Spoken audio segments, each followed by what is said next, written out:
ये कहानी है ताजिर उस्मान और शहजादी अफशीन और बोनो के बादशाह की। इस कहानी को सुनकर यकीनन आपका दिल खुश हो जाएगा और आप कमेंट करने पर मजबूर हो जाएंगे।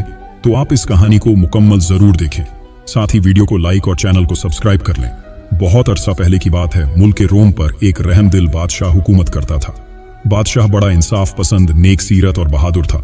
बादशाह की एक ही बेटी थी जिसका नाम अफशीन था। शहजादी अफशीन बेहद खूबसूरत और ज़हीन थी। बादशाह और मलका इसे देख देख कर जीते थे। शहजादी अफशीन के महल में एक बहुत बड़ा बाग था जिसमें दूर दूर से मंगवाए गए नायाब पौधे थे। शहजादी हर शाम को अपनी कनीज के साथ बाग की सैर करती और रंग बिरंगी तितलियों से खेलती। एक शाम शहजादी हस्बे मामूल अपने बाग में खेल रही थी और तितलियां पकड़ने के लिए इनके पीछे दौड़ रही थी। तितलियां कभी इस फूल पर जा बैठती तो कभी उस फूल पर। इत्तेफाक की बात है कि कोह काफ के जिन बादशाह का बेटा पेटू जिन तख्त पर सवार आसमान की सैर कर रहा था, इसका तख्त जो एक बड़े अजदेह की शक्ल का था, 4 खौफनाक देव उसे उठाए हुए थे। पेटू जिन का तख्त बादलों के ऊपर उड़ रहा था। पेटू जिन ने एक तिलिस्मी ऐनक लगा रखी थी जिसकी वजह से इसे हर चीज बिल्कुल साफ नजर आ रही थी। पेटू जिन की नजर जब शहजादी पर पड़ी तो वह इसकी खूबसूरती देखकर दंग रह गया।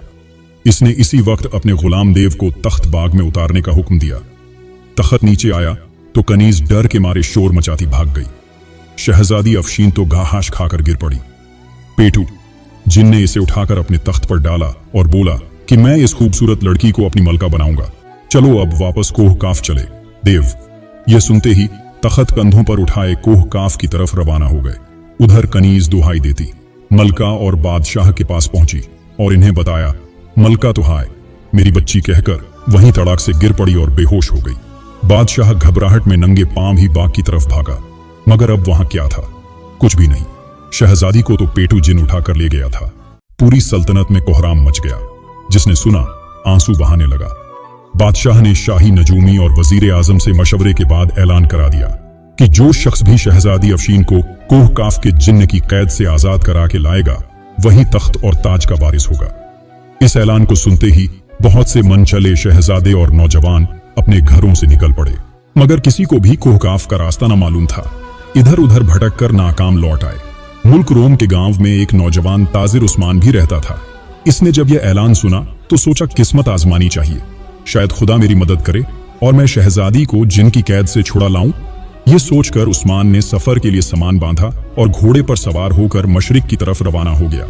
दोपहर के वक्त उस्मान एक जंगल में पहुंचा और एक घने दरख्त के नीचे लेटकर सुस्ताने लगा। अभी चंद मिनट ही गुजरे थे कि चूंचू की दर्द भरी आवाज ने इसे चौंका दिया। इसने निगाह उठाई तो क्या देखता है कि दरख्त की एक शाख पर बैठी चिड़िया के गिर्द एक खतरनाक काला सांप लिपटा हुआ है और इसे डसना ही चाहता है। ताजिर उस्मान को चिड़िया पर बड़ा रहम आया, मगर मसला यह था कि चिड़िया को बचाए कैसे।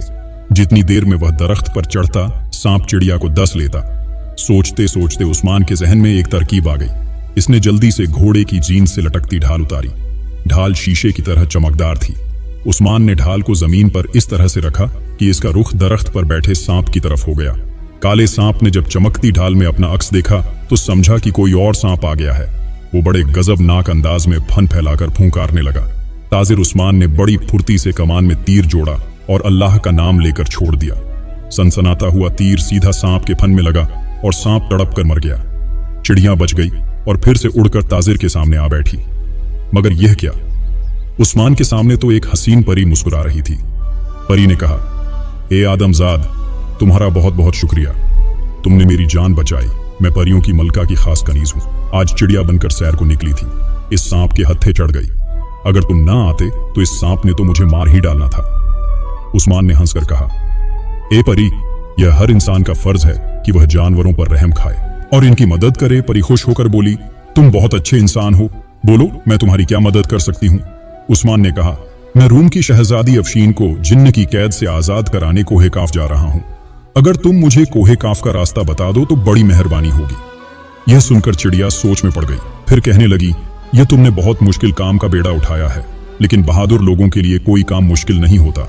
यह लो, यह आम रख लो और इस जंगल के जुनूबी हिस्से में मौजूद बरगद के पुराने दरख्त के करीब पहुंचकर आम को चीर डालना। इस दरख्त के नीचे बोनो की बस्ती है। वह आम खाने के बेहद शौकीन है। वह तुमसे आम मांगेंगे, मगर तुम हरगिज ना देना और कहना कि अगर बोना बादशाह मेरे साथ कोहे काफ तक चले तो मैं आम दे दूंगा। आजकल आमों का मौसम नहीं है। मुझे यकीन है कि बोना बादशाह तुम्हारी बात मान लेगा। इसके बाद तुम्हें क्या करना है ये बोना बादशाह ही तुम्हें बताएगा। उस्मान ने परी का शुक्रिया अदा किया तो इसने अपना एक पर तोड़कर ताजिर को दिया और कहा कि जब भी तुम किसी मुश्किल में फंस जाओ इस पर को बालों में लगाना, मैं तुम्हारी मदद को पहुंच जाऊंगी। और फिर खुदा हाफिज कहकर परी चली गई तो ताजिर उस्मान उठा और घोड़े पर बैठकर बरगद के दरख्त की तरफ चल दिया। वहां पहुंचकर इसने हिदायत के मुताबिक आम निकाला और चीरा तो हर तरफ आम की खुशबू फैल गई। ये खुशबू बोनों की बस्ती में भी पहुंची तो सारे बोने बेकरार हो गए और बोने बादशाह के हमरा बाहर निकल आए। बोने बादशाह ने ललचाई हुई नजरों से आम की तरफ देखते हुए कहा, ए आदमजाद, तुम कहां से आम लेकर आए? हमें भी खाने के लिए दो। उस्मान बोने बादशाह से बोला, चलो भागो यहां से, मैं तो तुम्हें आम का छिलका भी नहीं दूंगा। हाँ, पर एक शर्त मान लो तो सारा आम दे सकता हूं। बोने बादशाह ने जल्दी से कहा, जल्दी जल्दी शर्त बताओ। उस्मान बोला, तुम्हें मेरे साथ कोहकाफ तक जाना होगा। अगर राजी हो तो यह आम तुम्हारा है। बोने ने जवाब दिया, मुझे तो कोहकाफ तक जाने के रास्ते का इल्म नहीं। हां, यहां से 4 कोस दूर एक खूंखार जादूगरनी रहती है, इसे पता है, मगर वह तो इंसानों का खून पी जाती है और गोश्त भूनकर हड़प कर जाती है, हड्डियां तक चबा जाती है। लेकिन एक बात है, वह मारने से पहले हर इंसान से 3 सवाल पूछती है और जो सही जवाब दे दे उसे छोड़ देती है। मगर आज तक कोई इंसान इसके किसी सवाल का सही जवाब ना दे सका। सिर्फ मैं इन सवालों के जवाब जानता हूं। फिर तो तुम्हें मेरे साथ जरूर ही जाना होगा, वरना आम नहीं मिलेगा। बोना बादशाह मान गया। उस्मान ने आम बोनों के हवाले कर दिया। सारी बस्ती आम पर टूट पड़ी और इसे छट कर गई। अब उस्मान ने बोने बादशाह को, जो साइज में इंसानी उंगली के बराबर था, उठाकर जेब में डाला और आगे चल पड़ा। जब वह जादूगरनी के इलाके में पहुंचे तो जादूगरनी ताजिर को देखकर खुश हो गई और शैतानी कहकहा लगाने लगी, वाह वाह, आज खूब तगड़ा शिकार हाथ आया है। ए इंसान, मैं तुम्हें पानी में उबालकर तुम्हारी यखनी पी जाऊंगी। उस्मान तो कांप ही उठा। जादूगरनी की शक्ल थी भी बड़ी भयानक। यह लाल लाल बाहर को निकली हुई आंखें, पीले दांत और काला स्याह रंग। इसकी गोद में एक मेंढक बैठा फुदक रहा था, जिस पर हाथ फेरते हुए जादूगरनी इसे चूहे खिला रही थी। जादूगरनी की बात सुनकर उस्मान हिम्मत करके बोला, ए जादूगरनी, तुमने तो ऐलान कर रखा है कि जो तुम्हारे 3 सवालों का जवाब दे देगा तुम उसे छोड़ दोगी। जादूगरनी ने यह सुनकर चीख मारी और फर्श से उछलकर चिल्लाई, तुम मेरे सवालों के जवाब दोगे? और जोरदार कहकहा लगाया। आज तक तो कोई इंसान दुरुस्त जवाब दे नहीं सका। जादूगरनी का कहकहा बड़ा भयानक था। इसका मेंढक इसकी गोद से उछलकर दूर परे जा गिरा था। जादूगरनी ने पहला सवाल किया, बताओ 10 मन वजनी पत्थर को किस तरह फूंके मारकर उड़ाया जा सकता है? उस्मान ने कान खुजाने के बहाने सर जेब की तरफ झुकाया तो बोने बादशाह ने इसके कान में कहा, जनाब, पत्थर को पीसकर पाउडर बनाकर फूकों में उड़ाया जा सकता है। उस्मान ने यही जवाब दोहराया। जादूगरनी उछलकर चिंगाड़ी लो। अब दूसरे सवाल का दुरुस्त जवाब दो। बताओ, वह कौन सी दौलत है जिसे कोई चुरा नहीं सकता? उस्मान ने फिर सर जेब की तरफ झुकाया तो बोने बादशाह ने कहा, जनाब, वह दौलत इल्म है जिसे चुराना नामुमकिन है। अपने दूसरे सवाल का जवाब भी दुरुस्त पाकर जादूगरनी घबराई। इसे शिकार हाथ से निकलता नजर आने लगा, क्योंकि अगर उस्मान तीसरे सवाल का भी दुरुस्त जवाब देने में कामयाब हो गया तो जादूगरनी को इसे छोड़ना पड़ेगा। इसने कहा, ए इंसान, मेरा तीसरा सवाल यह है कि वह कौन सा जुर्म है जिसे करते हुए अगर इंसान पकड़ा जाए तो सजा मिलती है, लेकिन अगर कर ले तो सजा नहीं दी जा सकती। उस्मान यह सुनकर चकरा गया, मगर बोने बादशाह ने इसे जवाब बताया। उस्मान ने कहा, वो जुर्म खुदकुशी है। जादूगरनी ने जोर से चिंगाड़ी और चीख कर बोली, अफसोस, आज एक इंसान ने मेरे सवालों के जवाब दे दिए। अफसोस, मैं इसे भून कर नहीं खा सकती। जा, चला जा, मैं तुझे छोड़ती हूं, तू अब आजाद है। उस्मान ने कहा, ए जादूगरनी, एक मेहरबानी कर मुझे कोहे काफ जाने का रास्ता बता दे। मैं अपने मुल्क की शहजादी को जिन्न की कैद से आजाद कराना चाहता हूं। जादूगरनी कहने लगी, मैं तुम्हारी जहानत से खुश हूं। लो, ये गेंद जमीन पर फेंक दो और इसके पीछे पीछे चलते जाओ। ये गेंद तुम्हें खून के दरिया के किनारे तक पहुंचा देगी। इस दरिया के पार कोहे काफ की हदूद शुरू हो जाती है। दरिया के किनारे एक चुड़ैल रहती है, वो दरिया की मुहाफिज है। अगर तुम इसे मारने में कामयाब हो गए तो दरिया पर एक पुल खुद ब खुद बन जाएगा, जिस पर से गुजरकर तुम दूसरी तरफ जा सकोगे। खबरदार, दरिया के खून में तैरने की कोशिश हरगिज ना करना, वरना पत्थर के बन जाओगे। उस्मान ने गेंद जमीन पर डाली, गेंद खुद ब खुद आगे बढ़ रही थी। उस्मान इसके पीछे चलने लगा। बोना बादशाह इसकी जेब में था और मजे मजे के लतीफे सुनाकर हंसा रहा था। दूसरी तरफ पेटू, जिनने शहजादी अफशीन को चांदी के एक बहुत बड़े पिंजरे में कैद कर दिया था और इसे मजबूर करता था कि इससे शादी कर ले। इस वक्त भी पेटू जिन्न कह रहा था, ए शहजादी, मेरी बात मान ले, यहां कोई तेरी मदद को नहीं आ सकता। शहजादी अफशीन यह सुनकर रोने लगी। पेटू जिन्न ने इसे रोते देखा तो हाथ जोड़कर बोला, रो मत प्यारी शहजादी। मगर वह रोती रही तो पेटू जिन्न गुस्से में आ गया और इस जोर से दहाड़ा कि महल कांप उठा। इसने कहा, ए नादान शहजादी, तुझे मेरी बात मानना पड़ेगी, वरना मैं तुझे मार डालूंगा। मैं तुझे 3 दिन की मोहलत देता हूं। अच्छी तरह सोच ले, या तो मुझसे शादी के लिए राजी हो जा या मरने के लिए तैयार हो जा। पेटू जिन्न यह कहकर गुस्से से फनकारता हुआ चला गया और शहजादी अपनी किस्मत पर आंसू बहाने लगी। इसे अपने माँ बाप याद आ रहे थे।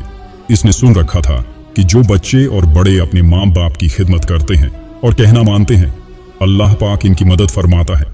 शहजादी को उम्मीद थी कि खुदा इसकी भी मदद करेगा। उधर ताजिर उस्मान गेंद का पीछा करता हुआ दरिया तक पहुंच गया। इसने देखा कि दरिया में पानी की बजाय खून बह रहा है और गाढ़ा खून है। इस दरिया के किनारे काले रंग का एक पुराना महल था। इसमें वह खूनखार चुड़ैल रहती थी जो दरिया की मुहाफिज थी। इस चुड़ैल ने ताजिर की बू सूंघ ली थी और आदम बू के नारे लगाती भागती चली आ रही थी। इस चुड़ैल के 4 हाथ और 4 आंखें थी। गले में सांपों की माला थी। लंबी सुर्ख जुबान मुंह से बाहर लटक रही थी और दांत चमक रहे थे। उस्मान और बोना बादशाह एक दरख्त के पीछे छुपे हुए थे। डरावनी शक्ल वाली चुड़ैल चीखें मारती इधर ही आ रही थी। दरख्त के करीब आकर इसने एक मकरूह कहकहा लगाया और तने पर जोर से हाथ मारा। दरख्त टूटकर परे जा गिरा। उस्मान इसके नीचे आते आते बचा।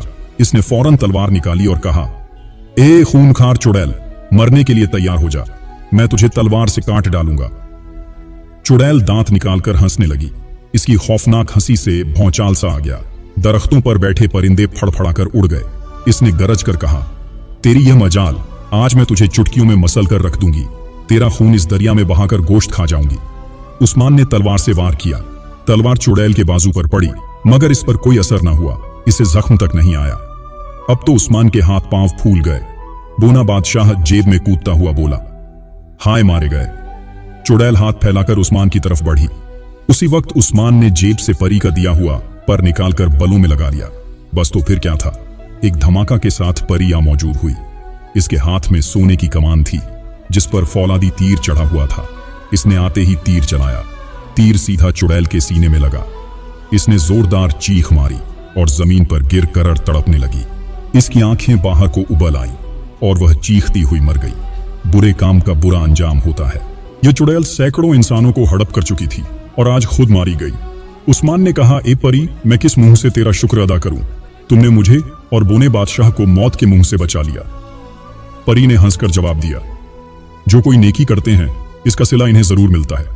तुमने मेरी जान बचाई थी, आज मैं तुम्हारे काम आ गई। अच्छा खुदा हाफिज कहकर परी चली गई। खून के दरिया पर अब एक पुल बन चुका था। उस्मान इस पुल पर से गुजरकर कोहे काफ में दाखिल हो गया। कोहे काफ की सरजमीन पर कदम रखना था कि ना जाने किधर से आवाजें आने लगी। ये नौजवान भाग जा वरना मार डालेंगे, जिन्हों की बस्ती है, यहां इंसान का क्या काम, भाग जा यहां से। पहले तो उस्मान ये आवाजें सुनकर घबरा गया, फिर हौसला करके आगे बढ़ा। तलवार इसने दोनों हाथ में थाम रखी थी। कुछ देर तक आवाजें आती रही, फिर बंद हो गई। उसी वक्त सामने वाले पहाड़ से एक बहुत बड़ा परिंदा नमूदार हुआ। यह कोहे काफ का खूनी परिंदा था जिसका नाम उड़न हाथी था। इसका जिस्म 3 हाथियों के बराबर था, रंग सिया और 4 टांगे थी। इसकी कमर पर 2 बड़े बड़े पर थे और मुंह के आगे सूंड के बजाय एक लंबी नुकीली चोंच थी। इस नई आफत को देखकर उस्मान ने तलवार कसकर पकड़ ली। उड़न हाथी बड़ी तेजी के साथ इसके सर पर आ पहुंचा। इसने अपनी गाढ़ जैसी चोंच खोली और बड़ी फुर्ती से झुककर उस्मान को निगल लिया।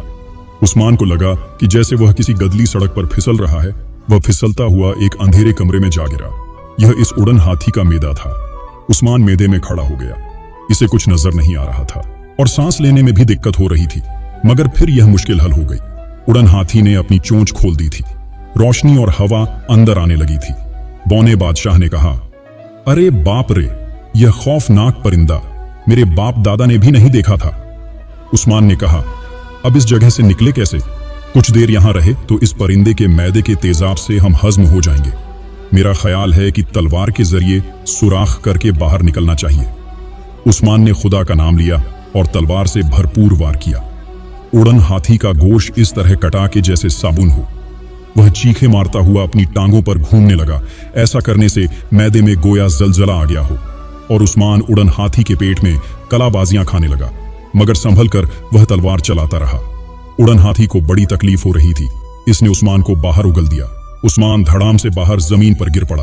गिरते ही वह उठा और तलवार थामी, और उसी वक्त उड़न हाथी ने कराहते हुए इंसानी आवाज में कहा, ऐ आदम जाद, मुझे मत मारना, तुम जो कहोगे मैं वही करूंगा। उड़न हाथी को बोलते देखकर उस्मान हैरान रह गया। कोहे काफ बड़ी अजीब दुनिया है। वहां ऐसी ऐसी मखलूक पाई जाती है कि अकल मानने से इनकार कर देती है। उस्मान ने कहा कि ठीक है, मैं तुम्हें हलाक नहीं करता। तुम्हें जिन्हों के खिलाफ मेरी मदद करना होगी वह हमारे मुल्क की शहजादी को उठा लाए हैं। उड़न हाथी ने कहा कि मुझे मंजूर है, मैं यहाँ के उड़न हाथियों का सरदार हूं। हमारी तादाद 50 है। जब भी तुम मगरिब की तरफ मुंह करके मुझे आवाज दोगे, मैं अपने साथियों समेत तुम्हारी मदद के लिए आ जाऊंगा। फिर उस्मान आगे बढ़ गया। एक दिन और एक रात मुसलसल सफर के बाद वह पेटू जिन के महल के पास पहुंच गया, जहां शहजादी अफशीन कैद थी। पेटू जिन को जब खबर मिली कि एक इंसान शहजादी को रिहा कराने आया है, तो वह कह कहे लगाने लगा और अपने महल की छत पर आकर बोला, ए आदमजाद, तू हमसे टक्कर लेने आया है। अपना कद देख, अपनी ताकत देख। जा, चला जा, मैं तेरी जान बख्शी करता हूं। उस्मान ने बड़ी जुर्रत से कहा, ओ बदबख्त, जिन्न गुरूर न कर, कभी कभी चींटी भी हाथी को मार डालती है। अपनी खैरियत चाहता है तो शहजादी को आजाद कर दे। पेटू जिन तो गुस्से में आकर कांपने लगा। इसने अपने गुलाम देवों को हमला करने का हुक्म दिया। उस्मान ने उसी वक्त मगरिब की तरफ मुंह करके पूरी ताकत से कहा, ए उड़न हाथियों, मेरी मदद के लिए आओ। फौरन उड़न हाथियों के जत्थे आसमान पर नमूदार हुए। हर तरफ अंधेरा सा छा गया। उड़न हाथियों ने अपनी चोंचों में कई कई मन के पत्थर दबोच रखे थे। उन्होंने उड़ते हुए यह पत्थर देव पर फेंकना शुरू कर दिए। एक देव की चमकती खोपड़ी पर पत्थर पड़ा तो वह तरबूज की तरह फट गई और देव मर गया। देखते ही देखते मैदान देव की लाश से भर गया। उस्मान महल में घुस गया। पेटू जिन कई गज लंबी तलवार थामे इसके सामने आ गया। मुकाबला शुरू हो गया। पेटू जिन बड़ा माहिर तलवारबाज था। उस्मान डटकर इसका मुकाबला कर रहा था, मगर पेटू जिन हार मानने को तैयार न था।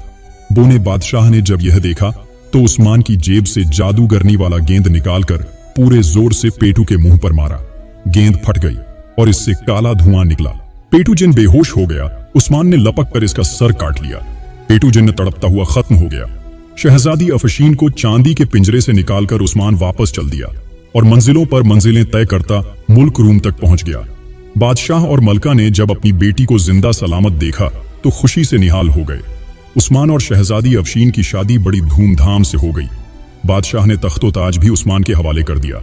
उस्मान ने कई साल तक बड़े अदल इंसाफ के साथ हुक्मरानी की और फिर सब हंसी खुशी रहने लगे। शहजादी अफशीन ने कुछ अरसा बाद एक खूबसूरत शहजादे को जन्म दिया, जिससे सारे महल में खुशियां दौड़ गईं। इसी तरह वक्त के साथ साथ शहजादी अफशीन और बादशाह उस्मान दो बच्चों माँ बाप बन गए। उनके दो बेटे थे। तो कहिए दोस्तों, ये कहानी आपको कैसी लगी? कमेंट करके जरूर बताएं। कहानी पसंद आई है तो वीडियो को लाइक कर दें।